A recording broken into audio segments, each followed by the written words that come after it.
Welcome, I'm Dawn, and this is where Shabby meets Bling.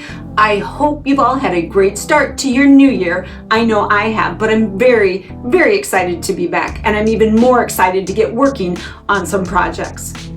Welcome to Lover's Lane. I'd like to thank my co-hosts for tonight, Monica from Up All Night DIY and Donna from Caroline's Daughter. You're going to find the links to their channels and this playlist in my description box below. Like most of you, I have been doing a ton of after Christmas shopping, even right up to this very moment. Doing more after Christmas shopping. Everything seems to be at least 90% off, and most things are gone, but you never know what you're going to find if you go at the end. And I found these just yesterday. These are little ornaments. They are plastic, and to me, they look like strawberries. And one of the things I think of when I think of strawberries is Valentine's Day. Chocolate, strawberries, flowers, champagne, that type of thing. So I'm going to transform these little plastic ornaments into giant Shabby Chic strawberries. The first thing I need to do is to get that little nubbins off of the top of my gonna be strawberries, gonna be, wanna be, soon to be strawberries. And to get them off, I am using my coping saw so I don't crack my soon to be strawberries. Once they are removed, I will start prepping them for paint. To prep them, I am giving them a nice healthy coat of a matte Mud Podge. The Podge. Always handy on plastic items and sometimes metal as well, and glass of course, to help paint adhere. And you're probably asking yourself, why the heck is she gonna paint them? They're already red. Well, these things are cheapy. They're cheapos. Yes, I got them on clearance, but they're really flimsy plastic and the paint is already coming off. So yes, they need to be painted. Once I get a nice coat of the Podge on all of them, I will set them aside to dry. Once the Podge is dry, I can begin to paint. I am using a folk art home decor chalk paint by Plaid, and the color is Imperial, and it is a really pretty red. It's not like a bright cherry red, but then again, it's not, deep and dark as well. It's just a really pretty color for a strawberry. Now, I'm giving you my opinion here. I prefer the Plaid chalk paints, how they paint on, how they adhere, how smooth they are to actually paint with versus the Waverly. It really goes on nice and smooth. Once all my strawberries get a nice healthy coat, they will get a second coat. Then I will come back, once they're dry, with another coat of the Podge. Then all my berries will get touched up one last time with the Imperial chalk paint. I really see my little strawberries coming to life. They really do look like giant strawberries. Yum.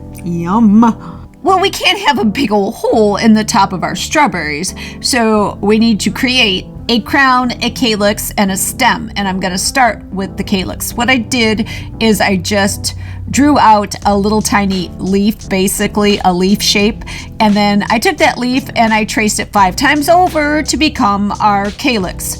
Now I am going to trace my paper template onto some cardboard. Once I have it traced, I will cut it out, and using a tiny hole punch, I will punch a hole in the center of my calyx for my stem to go down in through the calyx and into the strawberry. For the stem, I will be using some little barbecue skewers that I picked up a long time ago at the Goodwill for 99 cents for the package, and these will work just perfect as my little stems. You can see the direction I'm going with these. Once I'm sure I like the looks of my little calyx, I will trace those out 5 more times, cut them out, punch the holes, and then all 6 strawberries will have a nice little calyx. Calyxes? Calyxi? I don't know. I don't know the plural of calyx. I'm sure someone's going to tell me though. I'm sure someone will be totally helpful and let me know in the comment sections because I'm not looking it up. So on to our crowns. While I was making the calyx, I also created these teeny tiny little ovally roundy shapes because I freehanded it, so I don't care. They just need to cover the hole. I've also used my hole punch to create a hole in the center of these because our stem will need to go down through this little crown as well. I'm using my Elmer's all craft glue to glue the little crown onto the top of each and every strawberry. Once my glue has dried and they're on there and nice and firm, I'm going to bust out the one time, and I am going to one time around the perimeter of the little crown, just filling in the gap gently between the strawberry and the cardboard so it is a little more uniform, almost like it is one solid shape. To make it a little more smooth, I'm not using a sculpting tool or a spackle knife. I am just using the tip of my finger to very gently apply the one time. Once I get all my strawberries done, I'm going to set them aside to dry. And while they're drying, we're going to work on the calyx. We're going to give them some paint.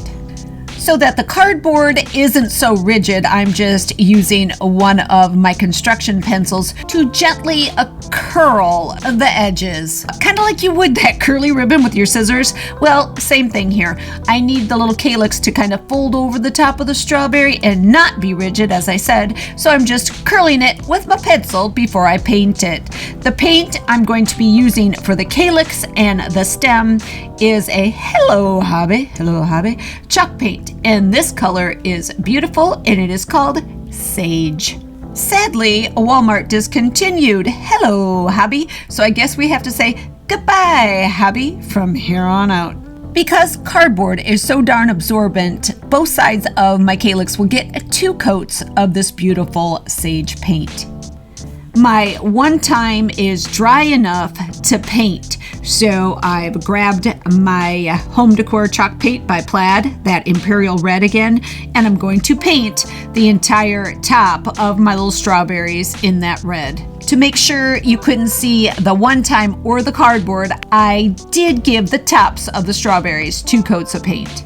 Now for their stems. Remember, we're using those skewers I showed you earlier. So I don't rip the cardboard of the crown, I am just gently twisting the little skewer down to the very bottom of the strawberry.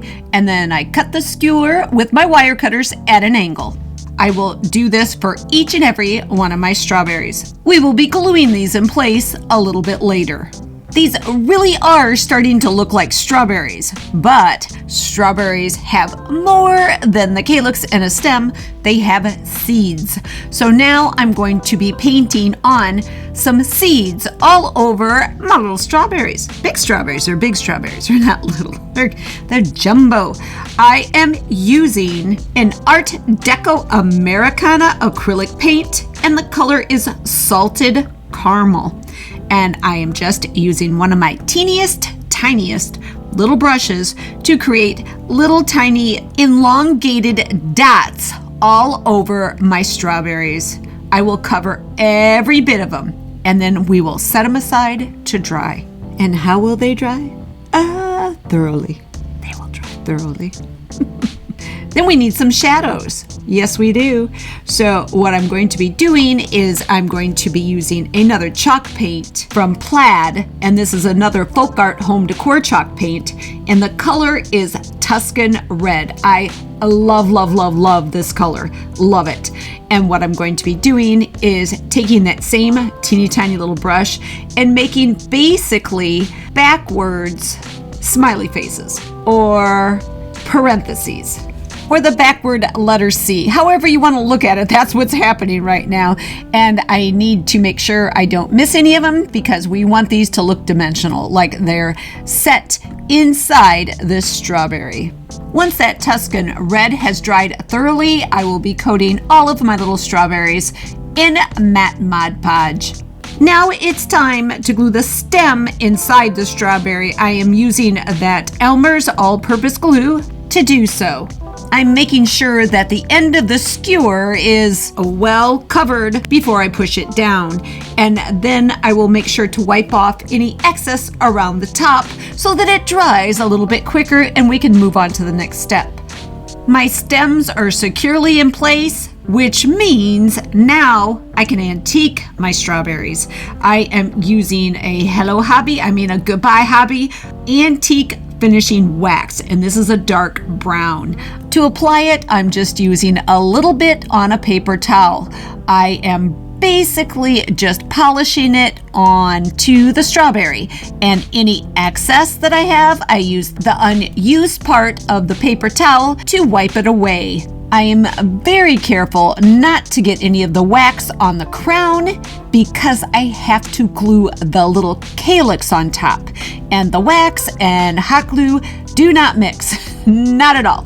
So I am very careful, and once I get the wax on the areas I do want it on, I'm just going to set them aside to dry.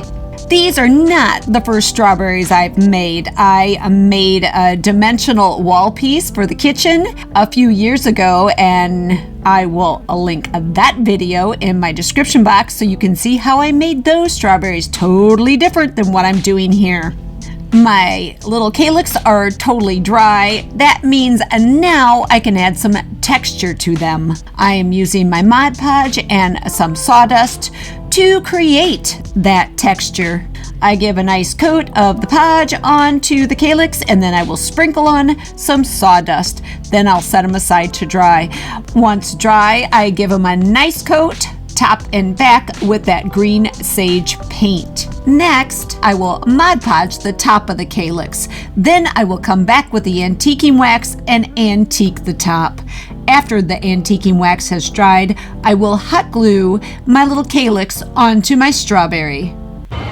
So I decided to do a quick thrift run, and it was a little bit eventful.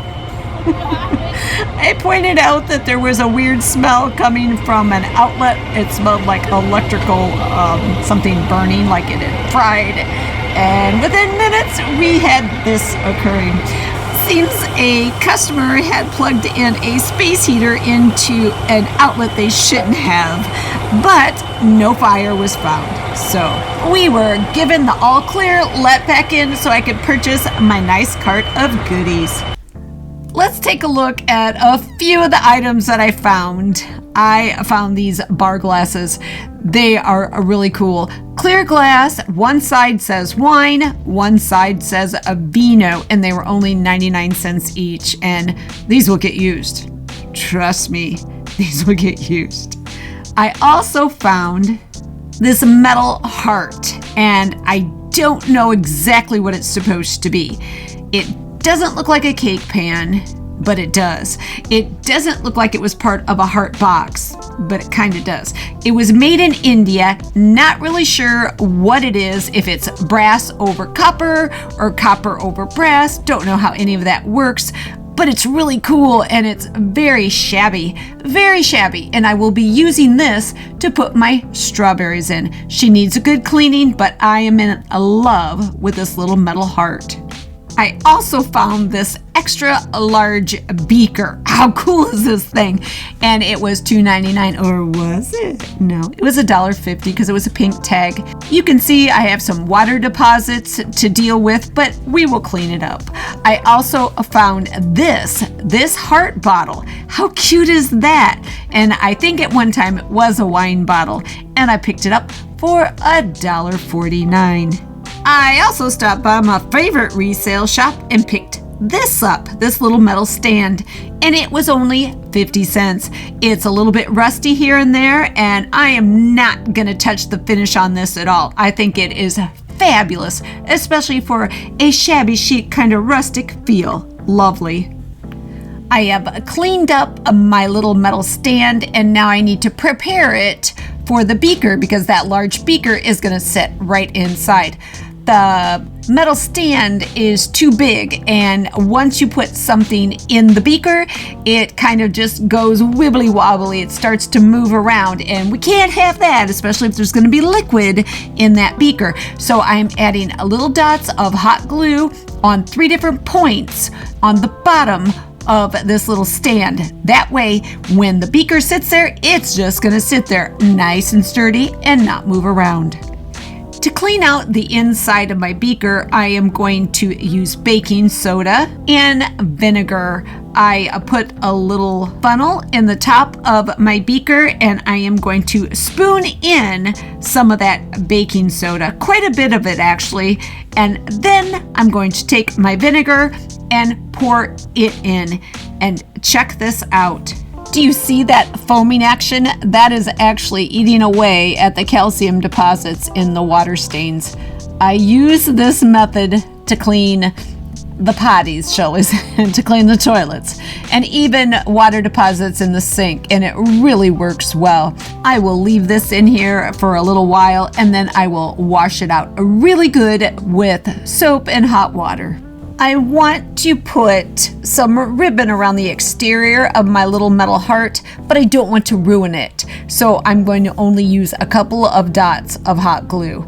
Look at this ribbon. Isn't it gorgeous? It's so gorgeous. I picked it up at Hobby Lobby in the clearance section. There was so much ribbon to choose from. I got 2 bolts of this for $1.87 each. It is absolutely gorgeous. I mean, I know I've said it, but it's beautiful. Once the ribbon's on, I'm going to use my paper shredder to shred some packing paper to put inside, and then I'll be able to place my beautiful strawberries right on top. My beaker needs one more thing if I'm going to actually fill it, because I need a cork, and when I thrift, I pick up corks. These things are fabulous for so many things. These are the perfect size for my little beaker, so I'm going to use one of these. Well, my first project of the year is complete and I'm excited to share it with all of you. Let's start by taking a look at that very simple flip of that adorable little heart-shaped wine bottle. This was so incredibly easy. All I did was remove the label, cleaned it up really well, and I Mod Podged a beautiful Valentine's image right on the front. You can see that it is dimensional, so I was very careful when I was adding that beautiful image. I could use this as a wine bottle again, or a perfume bottle, or even a vase, and that's what I chose to do. Here's that rusty old metal stand. You can even see it's a little bit lopsided, so very shabby, but it's a perfect fit for my very chic wine beaker. Look how fabulous those little wine/vino glasses look with my beaker.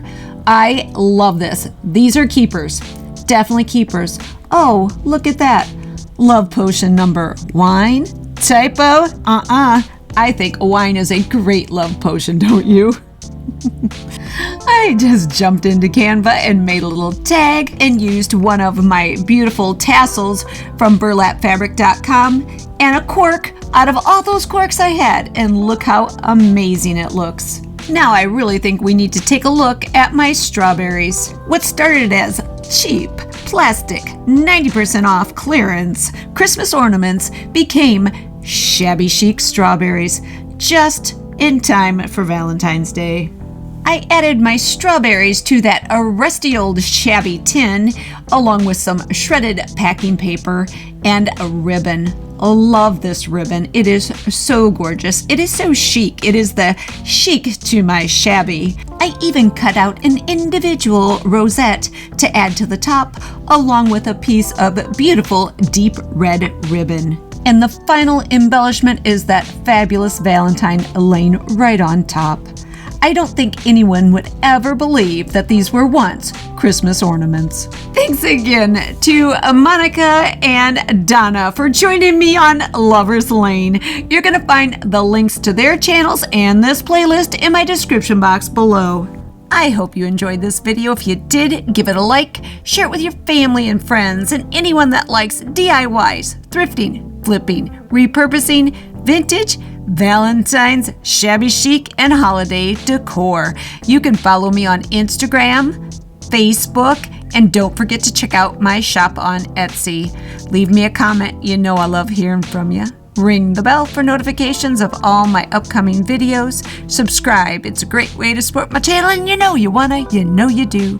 Join. It's an even better way to support my channel. But for now, this is Dawn with Shabby Meets Bling. Thank you so much for watching. I look forward to seeing you next time.